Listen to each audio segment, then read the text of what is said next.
Welcome to Kenton's videos. Enjoy the video. You start by signing into the Google account you'll use for billing and API management. Once signed in, make sure two-step verification is enabled so your API key stays protected. This reduces misuse and unexpected charges. Create or choose a cloud project now, name it clearly so you can find it later, and note the app domain or package name you'll register. These prerequisites let you proceed immediately to the Cloud Console with all required info in hand. Next, open the Google Cloud Console and pick the project you prepared. This ties billing and usage to the right account.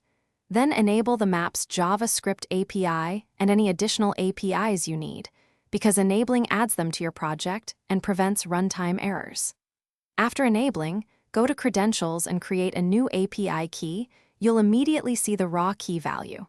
Copy it now, because you'll use it in your app configuration, and restrict it in the next step for safety. Finally, secure the key by applying restrictions. Set application restrictions like HTTP referrers or Android package names, and set API restrictions so the key only works with the Maps APIs you enabled.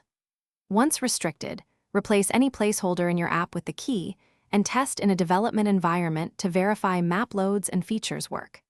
If something fails, check the Cloud Console's usage and error reports. Common issues are mistyped referrers or missing enabled APIs, so correct those and retry.